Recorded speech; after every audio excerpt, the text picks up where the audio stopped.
The law of types. So far it is infrasex that has chiefly been spoken of, and certain features of normal sex have been pointed out.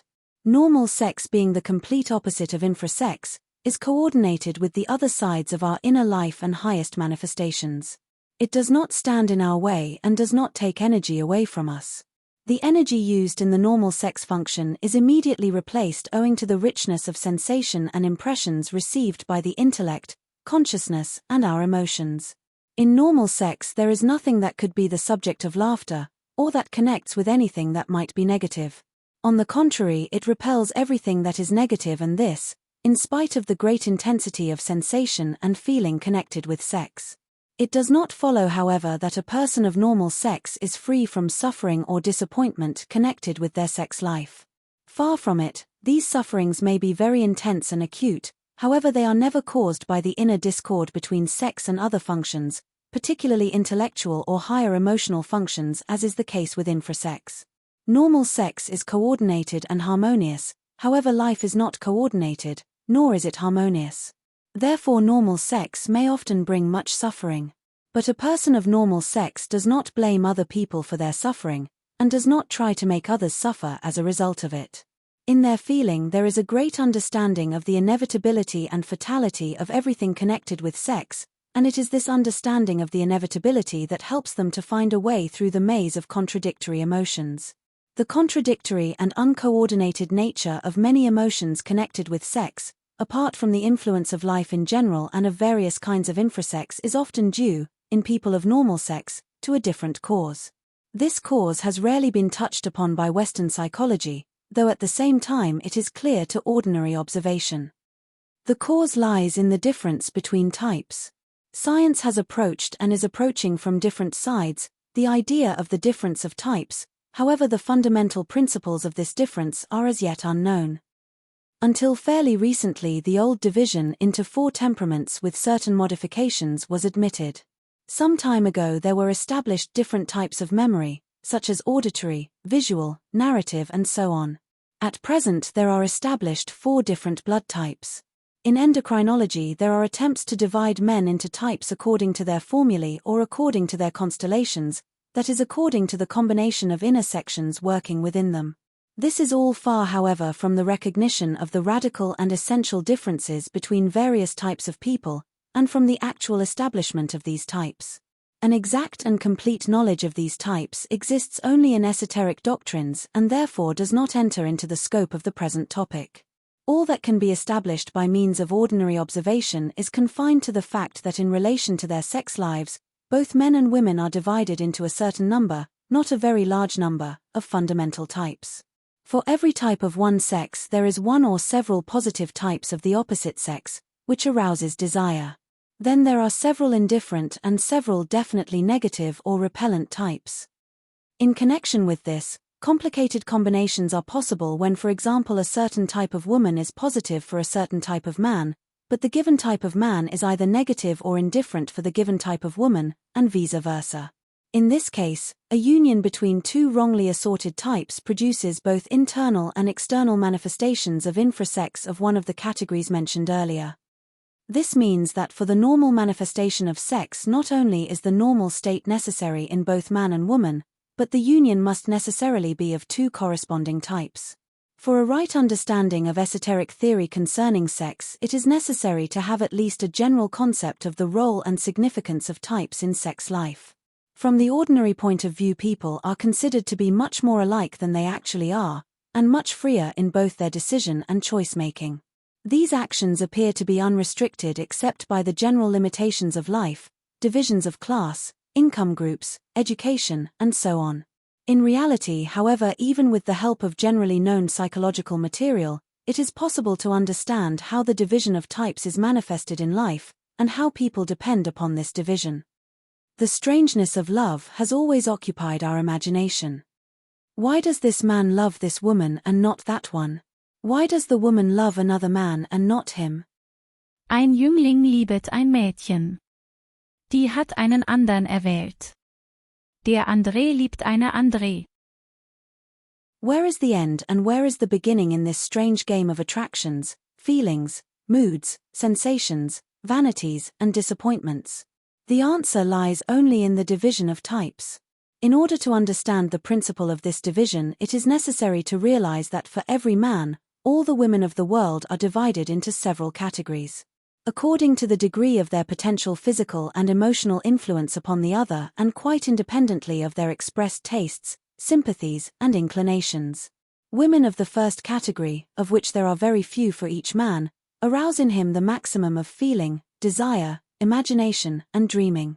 They attract him irresistibly, regardless of any barriers or obstacles, often to his great astonishment, and in the case of mutual love, arouse in him the maximum of sensation. Such women remain ever new and ever unknown. A man's curiosity about them never weakens, and their love never becomes for him ordinary, possible, or explicable. There always remains in it an element of the miraculous and the impossible. And there is no fading of his own feelings. Women in the second category, of whom there are many more for a man, also attract him, but in these cases his feelings are more easily controlled by reason or external conditions. It is a calmer love that is more easily fitted into conventional forms, both inner and outer. It may pass more easily into a feeling of friendship or sympathy and can fade or disappear, however always leaving a warm memory behind it.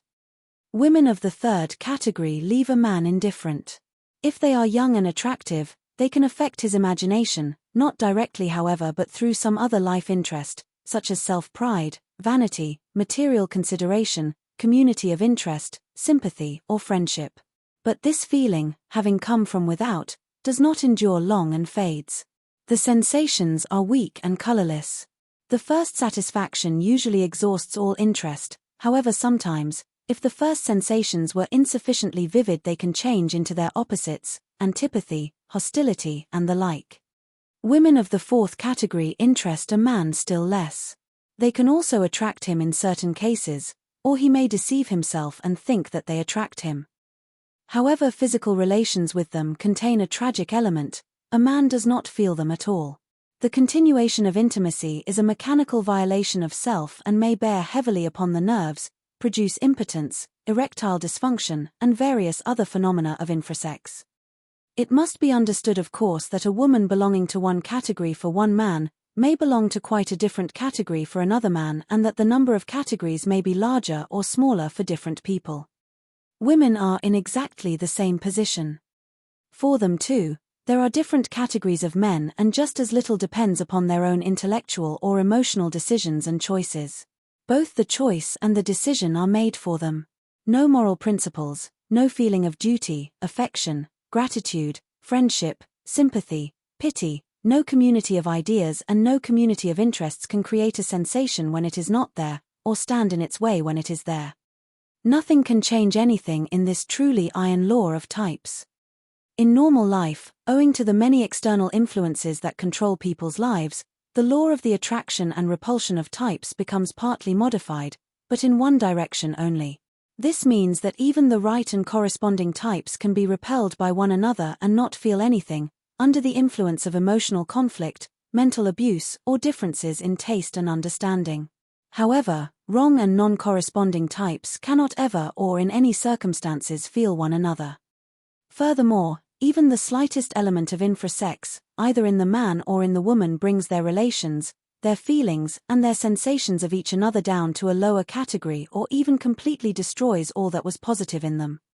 If any escape from the law of the attraction of types is possible, it is possible only through following the principles of karma yoga and with the condition of a full understanding of the nature of the difference between types. However, this relates only to the life of those who see or are beginning to see. In ordinary life, generally the leading principle is blindness.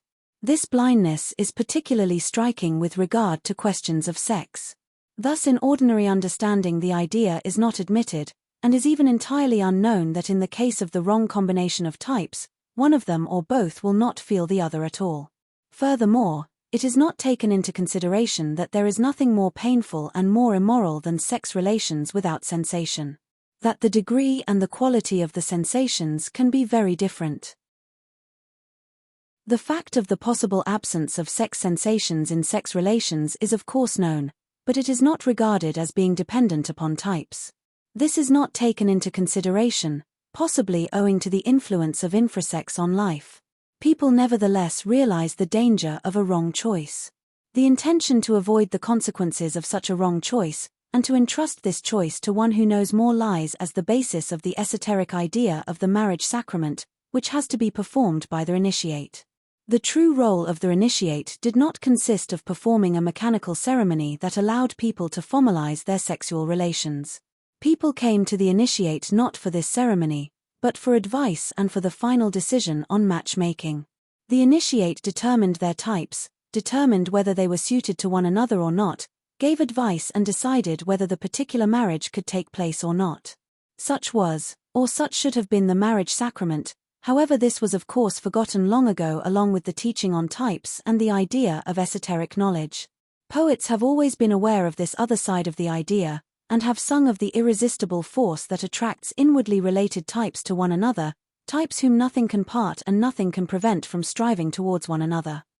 When such types meet, the result is a case of ideal and eternal love that gives material to lyricists for thousands of years.